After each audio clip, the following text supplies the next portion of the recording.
Hello friends, welcome my channel. आज हम आपके लिए बड़ी प्यारी सी कहानी लाए हैं। आप अपने जीवन को कैसे बदल सकते हैं और उसको आनंद में कैसे बना सकते हैं। शिव ने माता पार्वती से ये बात स्वयं बताई थी कि इंसान अपनी किस्मत कैसे बदल सकता है। अगर कोई काम करने पर मेहनत सफल नहीं होती है, व्यक्ति का काम बिगड़ जाता है, तो यह कहानी आपके लिए है। दोस्तों, ये कहानी बड़े ध्यान से सुनना। एक बार शिव और पार्वती एक साथ बैठे हुए थे।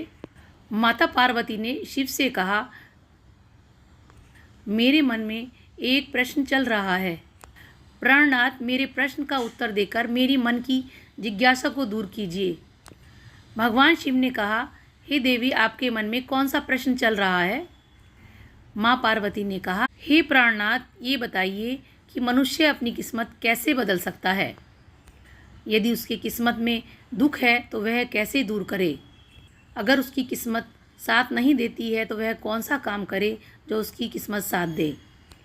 शिव ने माता पार्वती से कहा, हे देवी, आज तुमने बहुत उत्तम बात पूछी है।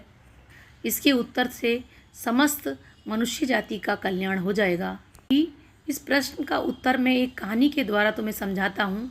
इस कहानी को बड़े ध्यान से सुनना और आपके प्रश्न का उत्तर इसमें मिल जाएगा। फिर माता पार्वती कहती हैं, हे प्राणनाथ, आप कहानी सुनाइए, मैं इस कहानी को बड़े ध्यान से सुनूंगी। शिव कहने लगे, एक बार भगवान विष्णु और माता लक्ष्मी संत का भेष बनाकर भ्रमण कर रहे थे। तभी उन्होंने देखा एक व्यक्ति अपनी पत्नी के साथ बैठा हुआ रो रहा है। फिर वह उसके पास पहुँचे और बोले, तुम यहाँ क्यों बैठे हो और क्यों रो रहे हो। इस प्रकार भगवान विष्णु की बात सुनकर उस व्यक्ति की सिसकियाँ कुछ कम हो गईं। वह अपने आंसुओं को पोंछता हुआ कहने लगा कि महाराज, मैं पास के गांव में रहने वाला एक बदनसीब व्यापारी हूँ। मैं जो भी काम करता हूँ काम बिगड़ जाता है और इसी चक्कर में आकर मैंने अपनी पत्नी के सारे गहने और जेवर बेच दिए हैं। मैंने अपने परिवार को भी धोखा दिया है। मेरा घर भी गिरवी है। मुझे लगता है कि मैं किसी काम का नहीं रहा और मेरी किस्मत भी खराब चल रही है। दोस्तों, भगवान शिव कहते हैं कि पार्वती इस प्रकार जब उस व्यक्ति की बात को सुनकर भगवान विष्णु से कहने लगे कि तुमसे किसने कहा है कि तुम्हारी किस्मत खराब है, ज़रा मैं भी तो जान लूँ कि तुम्हारी किस्मत में क्या खराबी है। फिर वह व्यक्ति कहने लगा कि महाराज, पहले मैं खेती करता था मगर उसमें हर साल घाटा होता था। कभी सूखा पड़ जाता था तो कभी बारिश होकर ख़राब हो जाती थी। अधिक बरसात होने के कारण सारी फसल चौपट हो जाती थी। इससे परेशान होकर मैंने व्यापार करने का निश्चय किया। मेरे पास पैसे भी नहीं थे। मैंने सारे गहने बेचकर अपने पत्नी के व्यापार शुरू किया। जब व्यापार नहीं चला तो मेरे परिवार वालों ने साथ नहीं दिया। जैसे तैसे मुझे नुकसान भरना पड़ा। नुकसान होने के कारण मेरे परिवार वाले मुझसे दूर रहने लगे। मगर महाराज, यह सब तो मैं अपने परिवार वालों के लिए ही तो कर रहा था। मुझे अपने परिवार की दुर्दशा का जिम्मेदार ठहरा देते हैं और कहता है कि एक मेरा मित्र था, उसने भी मेरे साथ व्यापार शुरू किया था, लेकिन उसका अच्छा चल रहा है। वह जब भी मेरे घर आता है तो अपनी सफलता की कहानी मुझे सुनाने लगता है और उसकी बात को सुनकर के मेरे घर वाले कहते हैं कि अपने मित्र को देखो और उससे कुछ सीखो। हमें तो लगता है तेरे बस में कुछ भी नहीं है, तो कुछ नहीं कर सकता।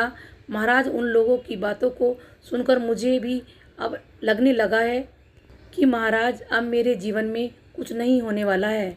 अब तो मुझे अपना जीवन ऐसे लगने लगा है जैसे कुछ नहीं होगा। मेरे मन में कभी ख्याल आता है कि मैं अपने जीवन को ही समाप्त कर दूं।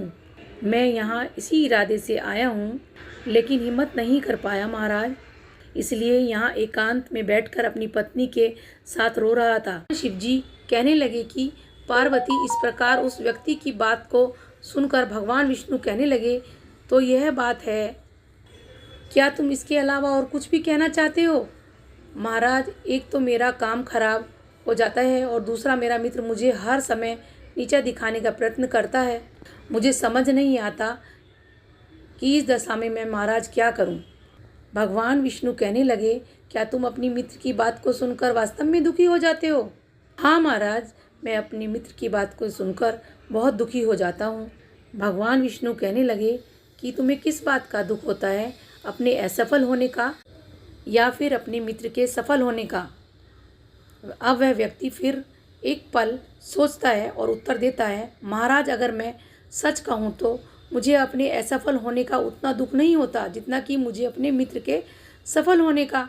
भगवान विष्णु कहते हैं कि यदि तुम्हारा मित्र असफल हो जाए तो तुम्हें खुशी होगी। तो वह व्यक्ति कहने लगता है, महाराज मुझे बहुत खुशी होगी। फिर भगवान विष्णु कहते हैं कि इसका मतलब तुम्हारी खुशी तुम्हारे मित्र पर निर्भर है। अगर तुम्हारा मित्र चाहे तो तुम्हें खुशी रख सकता है और वह चाहे तो वह तुम्हें दुखी रख सकता है। इसका मतलब तुम खुद से न तो खुश हो सकते हो न दुखी हो सकते हो, अर्थात तुम अपने मित्र के पूरी तरह से गुलाम हो गए हो। इसलिए मुझे लगता है कि तुम्हारा कुछ भी नहीं हो सकता। भगवान शिव जी कहने लगे कि पार्वती जब विष्णु जी ने थोड़ी नाराज़गी दिखाई और वहाँ से आगे बढ़ने का प्रयास किया तो वह व्यक्ति हाथ जोड़कर कहने लगा कि महाराज आप मुझे छोड़ के मत जाइए, आपकी बातों को सुनकर मुझे कुछ आशा दिख रही है। भगवान विष्णु कहने लगे, यदि तुम मेरी बात मानने के लिए तैयार हो तो मैं तुम्हें बताने को तैयार हूँ। हमेशा ध्यान रखना, जब हम किसी से आशा बांध लेते हैं तो हम उस पर निर्भर हो जाते हैं और ऐसे में हमारी खुशी और दुख उस पर निर्भर होने लगता है। इससे बेहतर है कि तुम अपने आप पे आशा बांधो। जब तुम ऐसा करोगे और साथ ही पूरे प्रयत्न के साथ काम करोगे तो तुम्हें सफलता अवश्य मिलेगी। भगवान शिव जी कहने लगे कि हे पार्वती, इस प्रकार विष्णु जी ने अपनी बात को आगे बढ़ाते हुए कहा कि तुम्हें लगता है कि तुम्हारा मित्र तुम्हें दुखी करने आता है। अगर तुम उसकी बात पर विचार करो तो वह सही कहता है। तुम्हें अपने मित्र की बात खराब लग सकती है, मगर मेरी नज़र में तुम्हारे मित्र की बात बिल्कुल खराब नहीं है। वह अपने संघर्ष और अनुभव की बातें तुम्हें बताता है। तुम अपने मित्र की बात को ध्यान से सुनकर उसकी बातों को अपने जीवन में उतार करके कुछ सीख लो। लेकिन तुमने कभी ऐसा नहीं किया होगा क्योंकि तुम्हें उससे जलन होती है, बल्कि तुम्हें उसे धन्यवाद देना चाहिए।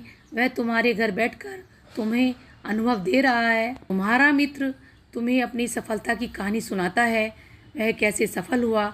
तुम उसके अनुभवों का लाभ उठाओ और कई नई शुरुआत करो।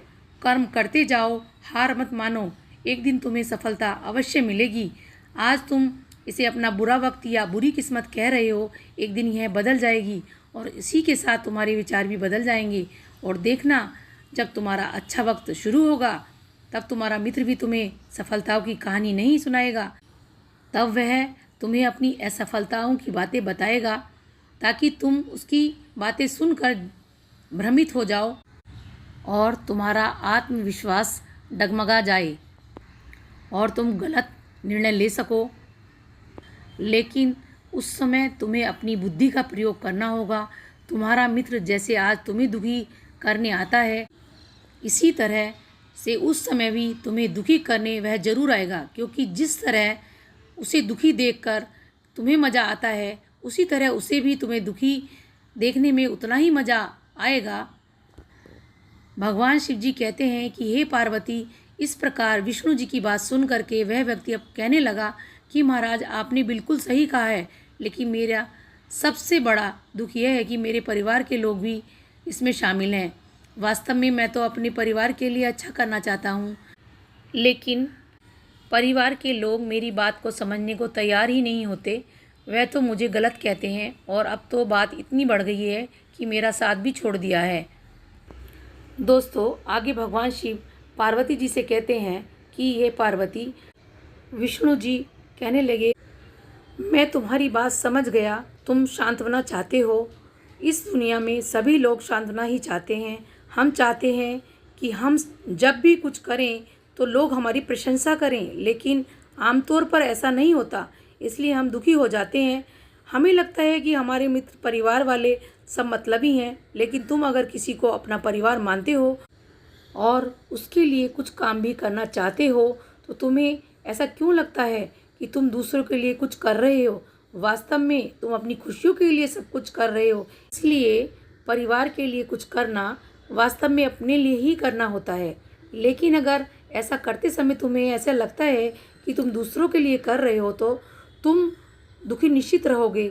अगर तुम्हें लगता है कि तुम अपने लिए ही कर रहे हो तो तुम हमेशा खुश रहोगे, क्योंकि जब तुम अपने लिए कुछ अच्छा करना चाहते हो या करते हो तो तुम्हें साधना की कोई ज़रूरत नहीं होती। भगवान शिव कहते हैं कि हे पार्वती, फिर विष्णु जी की बात को सुनकर उस व्यक्ति के चेहरे के भाव बदल गए और वे कहने लगा, महाराज मैं बिल्कुल समझ गया, आप बिल्कुल सही कह रहे हैं। दोस्तों आगे क्या होता है? वह व्यक्ति बोलता है, अब तक मेरी किस्मत खराब इसलिए थी क्योंकि वह दूसरों के हाथों में थी। अब मैं अपनी किस्मत को अपने हाथों में रखूँगा और मैं पूरी मेहनत और लगन के साथ फिर से काम शुरू करूँगा, और जब तक सफलताओं को नहीं चूम लेता तब तक मैं बिल्कुल चैन से नहीं बैठूँगा। दोस्तों फिर भगवान शिव जी पार्वती जी से कहते हैं, पार्वती, इस प्रकार विष्णु जी उस व्यक्ति की बात को सुन करके मुस्कुराए और विष्णु जी ने एक डिबिया निकाल कर उस व्यक्ति को दी और कहा कि इस डिब्बी को हमेशा अपने पास रखना, इसमें एक ऐसा राज छुपा है जो तुम्हें बड़े से बड़े दुख में भी हमेशा निकाल कर बाहर रख देगा। फिर उन्होंने कहा, इस डिब्बी को जब ही खोलना जब तुम्हें अपने जीवन में जीने का कोई रास्ता नज़र ना आए। इस बात का विशेष ध्यान रखना।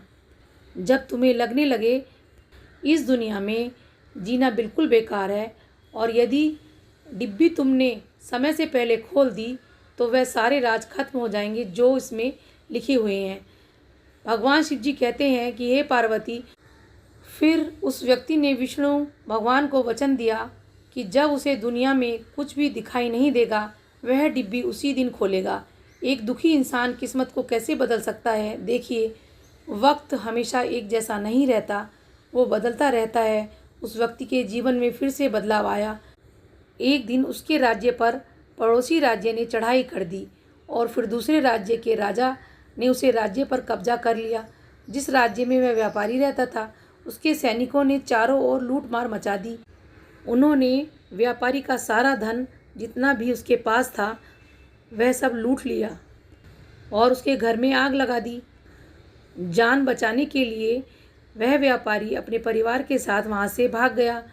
भगवान शिव जी कहते हैं कि हे पार्वती, वह व्यक्ति अपने परिवार के साथ कई दिनों तक इधर उधर भटकता रहा।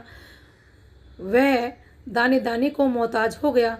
उसका बच्चा बीमार हो गया, इलाज के अभाव में तड़पने लगा। यह सब देखकर उस व्यक्ति का हृदय एकदम से विचलित हो उठा। वह अपने बच्चे का इलाज कैसे कराए? उसके पास तो खाने के लिए भी पैसे नहीं थे। ऐसे में एक बार फिर उस व्यक्ति को निराशा ने घेर लिया। उसे लगने लगा कि उसका सारा जीवन व्यर्थ है, सारी दुनिया व्यर्थ है, किसी भी बात की कोई मतलब नहीं। भले ही आप जीवन में कितना भी कुछ कर लें, कितनी भी सफलता हासिल कर लें, अंत में जीवन समाप्ति होता है। वह सोचता है कि जीने का क्या फ़ायदा, इससे तो मैं अपना जीवन ही समाप्त कर लूँ। भगवान शिव कहते हैं, हे पार्वती, जैसे ही वह व्यक्ति अपने परिवार के साथ आत्महत्या करने वाला था उसी समय भगवान विष्णु की वह डिब्बी उसे याद आ गई, क्योंकि भगवान विष्णु ने कहा था कि तुम्हें दुनिया में कहीं भी कुछ नहीं दिखाई दे उस समय ये डिब्बी खोलना और डिब्बी में जो पर्चा है उसे खोलकर पढ़ना, तुम्हारा सारा दुख उसी समय दूर हो जाएगा। फिर इस प्रकार उसने उस डिब्बी को याद आते ही खोला और उसमें रखे पर्चे को पढ़ना शुरू किया। जैसे ही उसने पढ़ा उसका निराशा का सारा जाल हट चुका था। फिर माता पार्वती ने पूछा भगवान शिव जी से कि हे प्रभु, उस पर्ची में क्या लिखा था? भगवान शिव कहने लगे, एक दुखी इंसान किस्मत को बदल सकता है। उसमें लिखा था कि यह समय भी बीत जाएगा। माता पार्वती कहने लगी कि हे प्रभु, मैं कुछ समझी नहीं। भगवान शिव कहने लगे, मैं तुम्हें विस्तार से समझाता हूँ। इंसान के कभी भी दिन एक से नहीं रहते। जब उस व्यक्ति के खराब दिन थे उसके बाद अच्छे दिन भी आए और अब अच्छे दिन बीत जाने के बाद वापस से खराब आ गए हैं। ये खराब दिन भी हमेशा नहीं रहेंगे। इस दिनों में हमें हिम्मत से काम लेना चाहिए, मेहनत के साथ अपने कार्य को करते रहना चाहिए।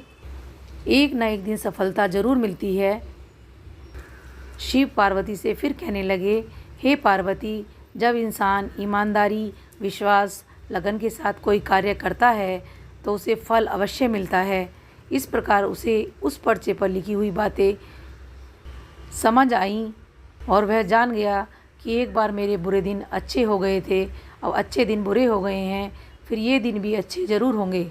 समय कभी एक सा नहीं रहता और लगन, ईमानदारी के बल से उस शहर का सबसे बड़ा व्यापारी बन गया और अपनी पत्नी, बच्चों के साथ सुखी जीवन बिताने लगा।